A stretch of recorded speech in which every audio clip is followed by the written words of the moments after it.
This is Frontier Opening Bell with me, Bosin Omofayed.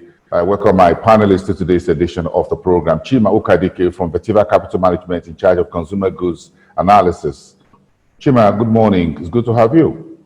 Good morning, Bosin. Good morning, We appreciate your time. And Ali Sachu, who is analyst as well, who is also the CEO and founder at Rich Frontiers Management. Good morning. Morning, Bosin. It's good to be with you. Good to have both of you here on the show today. Let's take a look at the African markets. Nigeria's stock market benefited from the Monetary Policy Committee decision to cut interest rate 100 basis points, 0.5% in the green. The market moved very strongly across board with the banking, MTN, Nigerian breweries, Seplat, and Mobile being the major movers of the day. The Ivorian market was up about 0.2%. The Egyptian market 0.15%. Kenya softens about 0.1%, and the South African market make a roaring comeback, 1.84%.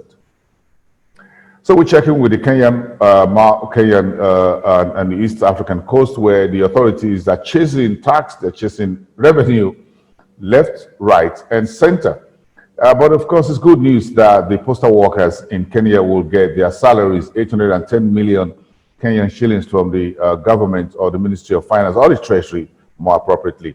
Rwanda is chasing 204 billion in the country's currencies outstanding taxes. That's a whole lot of money, by the way.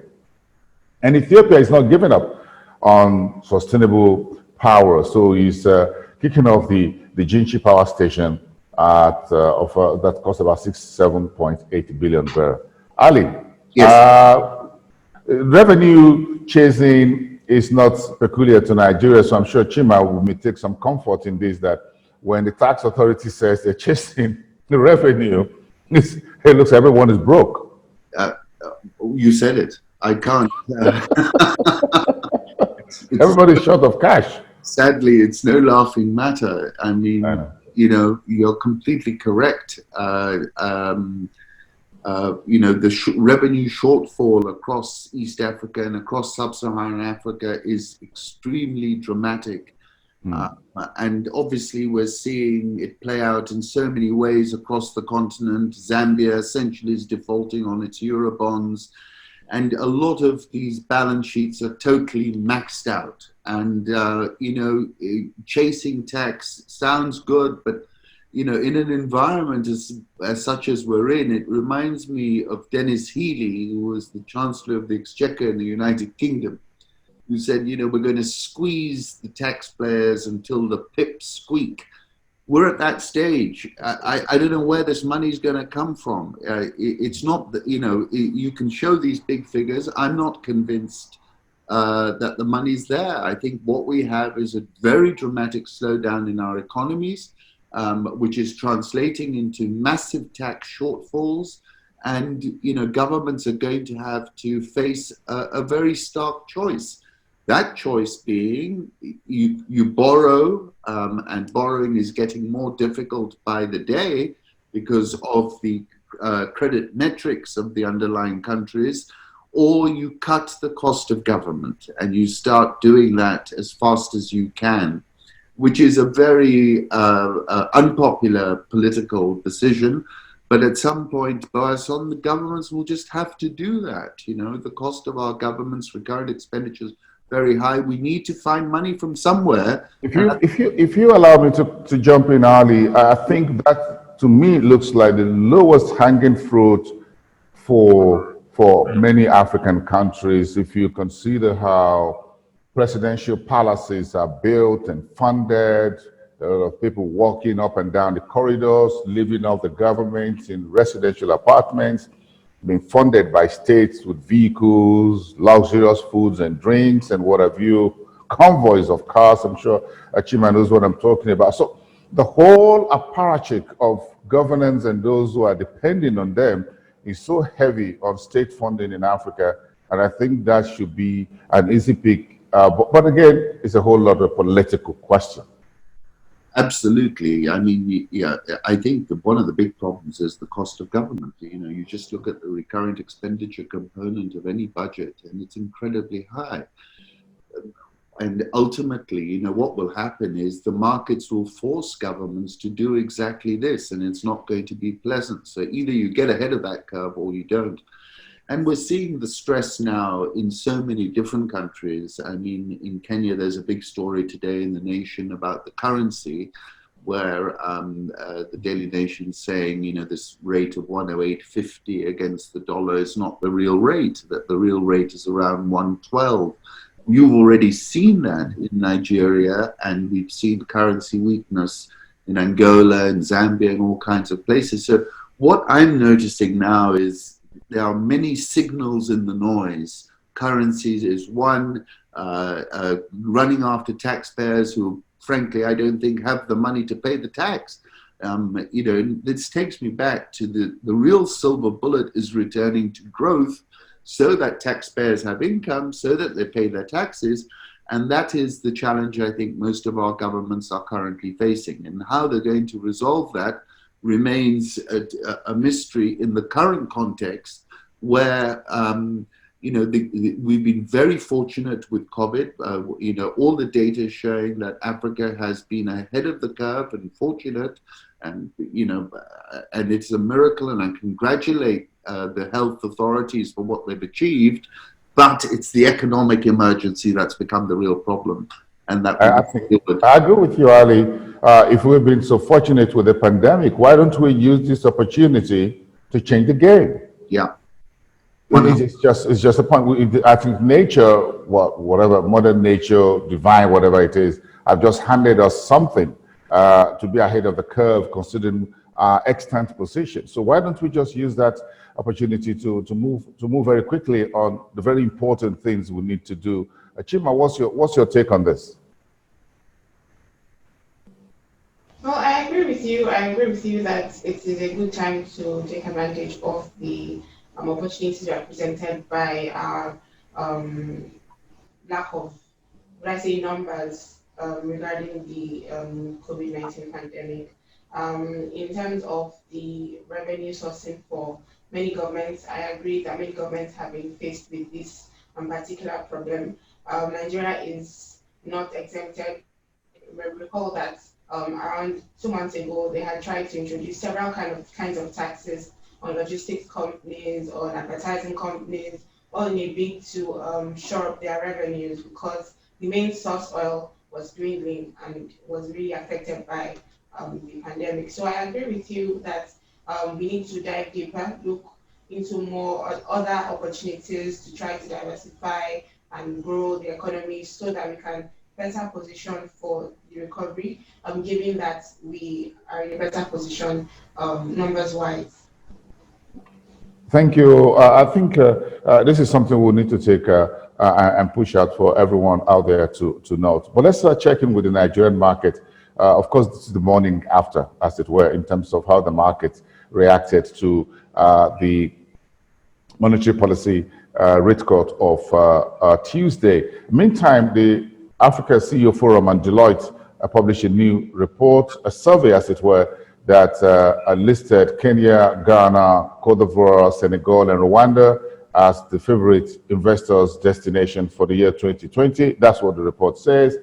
Ghana is putting $500 million of his gold royalties funds, putting that via an IPO on the London Stock Exchange, selecting JP Morgan and Bank of America to pursue an IPO.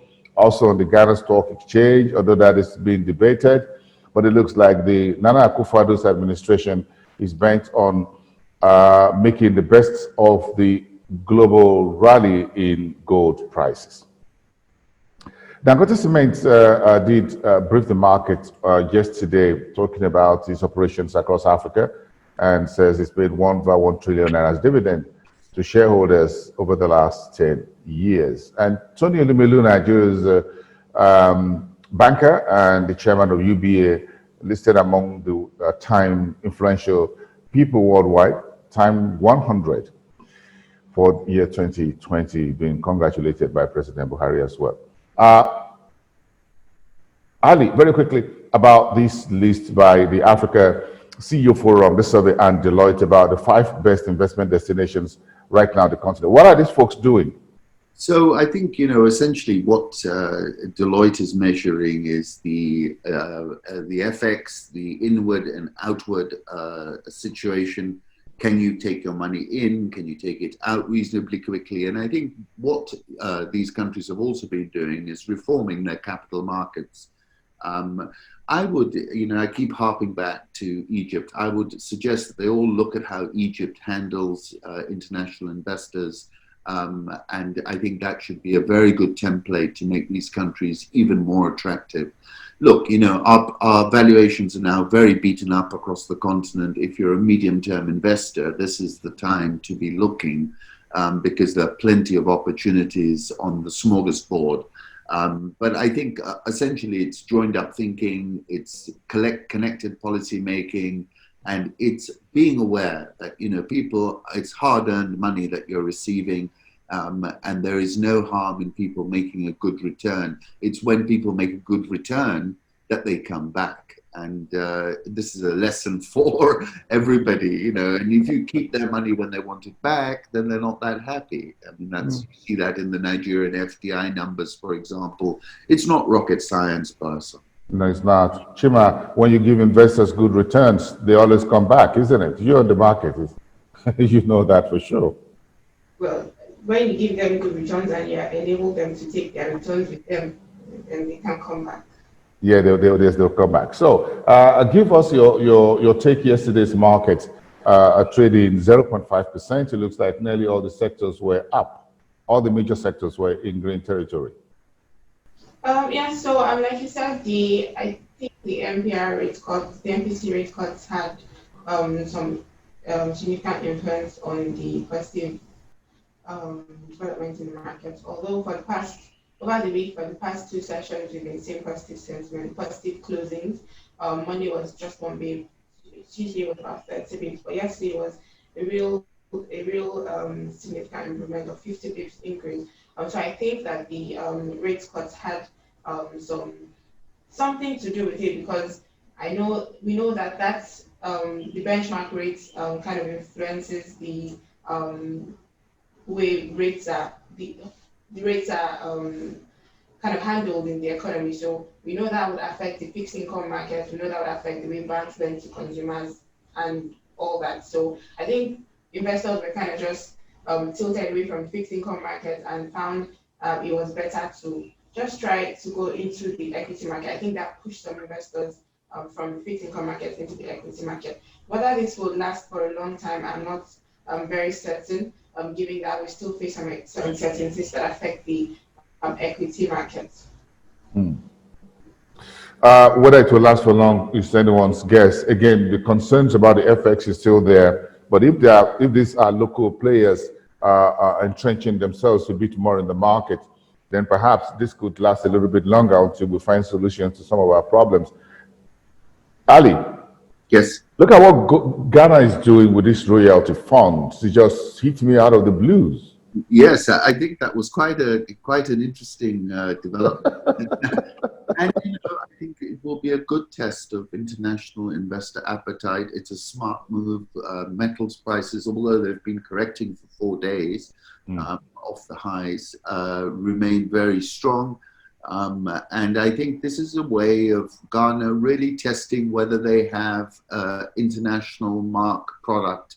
And it'll be interesting to see the take-up of this IPO. So yes, I've got to congratulate them on making that move. And I think it would be an interesting test of investor appetite for Ghana and for the metal space when it goes through. Let's touch on South Africa, by the way, very quickly. Within the GSE was up 18.8 yesterday. That's quite massive. But around the interest rate decisions, which we had Nigeria on Tuesday, Mauritius hold rates at 1.85 yesterday, sees a larger GDP contraction, 13% this year. Of course, the island ecosystem has been damaged by the Japanese oil tanker. Nedbank has gone on the NASDAQ network as the first South Africa's green bond issuer. And Anglo Platinum is doing a repo of about 4.88 million shares in one of the other players in the in the country. And Angola has $6.2 billion debt relief with creditors, and is still top of the story here. How much of this are we looking at? Ali, quickly. So let me start with Angola. Obviously, there's been a big backstory to this. China is owed about $21 billion, and there has been a difficulty in reconciling Chinese position and the IMF and the World Bank. It seems to me that they've threaded that needle, which is a significant achievement, and they've essentially reprofiled the debt. They haven't changed the interest rate, but they've reprofiled it, and I think they've got a 3-year, up to a 3-year interest holiday. So I think this is a really positive step of what can be done when countries collaborate with all the stakeholders and look to work together. And I think this will be a great relief for President Lorenzo, who will be facing an election in a year or so's time. But overall, I would say this was an optimal outcome for Angola in the current circumstances. The key issue for them, like Nigeria, will be the price of oil over this period. And for now, I think we can safely say that the oil price doesn't look as if it's going to run away to the upside because of the demand side of the equation. But overall positive. Mauritius is in minus 13%, heavily tourism dependent economy. As you mentioned, we had that oil spill. And it's also the financial gateway for many people into sub-Saharan Africa. I think that's a very resilient part of their economy. There is tremendous demand for that financial basing of corporates who are operating in sub-Saharan Africa for tax purposes. They're well positioned for that. And I think that gives that economy a degree of resilience that others might not have. And they've always been pretty sharp as to keeping themselves attractive from that point of view. You touched on the South African market. I'll just touch on the Rand, which has popped back above 17. We saw a bit of strength in the dollar, and the emerging market currencies, of which the Rand is always first in the crossfire, have come under pressure. Yes, very correct. The Rand has been, South African Rand has been trying to hold on to the 16 level, but has softened, and I saw that over the past. But again, despite the stock market rally yesterday, the Rand went down because the dollar looks is now on a bit of a revenge mission. No one is sure what is going on. Yes. Analysts are still divided who will favor the dollar between Joe Biden likely presidency or a continuation of President Trump in the White House. Chima Okadike, Nigeria's currency yesterday didn't fare much better as well, isn't it? Yes. So yes, you're right. It is not doing much better. Although we know what is causing our problems, we can see that we have a lot of FX liquidity issues. We also have a lot of demand supply issues. Rather, even though there's been an increase in supply to BDC operators, we haven't seen that much shift in the parallel market and the FX market in terms of FX rates. So I think that I don't know where we can go from here now. The CBN has been trying its best to manage liquidity. I think it has decided to prioritize real sector lending with its MPR decision and affirmation corridor decision on Tuesday, widening the window, trying to increase liquidity for real sector lending. Although previously we had seen that with the CR debit and with its other monetary policies had tried to restrict liquidity in the market so that people do not go for FX as much. But given what we are seeing in the economy, and essentially their hands are tied, so they have to opt for more easing policies. So I think that at this point, the CBN has really tried all that it can We are left to see what else we can bring out of this budget to try to manage the effects problem. Yeah, Chima, you sounding like the Jerome Powell of the U.S. Fed, Ali, isn't it? He says we've done all, told the Congress, we've done all we can. Yes, I'm not too sure if I there's think anything left we can do. I think that was the important takeaway. I think that's it's in the markets, and obviously a lot of a further round of money printing had been priced into the dollar, and now with the political argument and the run up to the election, it's not clear that Nancy is keen on helping Trump out at this point in No, time. no, no. So you've now got quite a tricky situation to read. And people buy the dollar on reflex in situations like that. I'm telling you. Mm. Okay, let's check in with the North African space to wrap up today's very interesting edition of the program with Morocco's economy, according to the central bank, looking to contract 6.3% this year. Egypt reported gas output up about 12.4%, about 7.2 billion standard cubic feet per day. And in Tunisia, it says the compensation value of insurance claims went down in the first half. Of course, when folks are not in businesses are closed and what have you, then of course you expect insurance claims to go down, by the way, because everybody's at home, unless you're paying on even life insurance, unless you have the virus, you're safe at home, so no one is paying any premium nor claims. Ali. Let me start with the Morocco story, minus 6.3%. That's pretty severe. That's probably related to tourism is a big hit in Morocco. And then, we've had the general Morocco was quite badly hit by the COVID story, worse hit than many other parts of the continent. But I'm pretty optimistic that they're going to stage a strong recovery. I think there's a lot of strength and muscle in that economy. It's positioned between Africa and Europe. Its manufacturing is quite sophisticated, and therefore I think I for one would be expecting a strong rebound. We know it's bad this year. I don't think anyone's going to tell us a good story.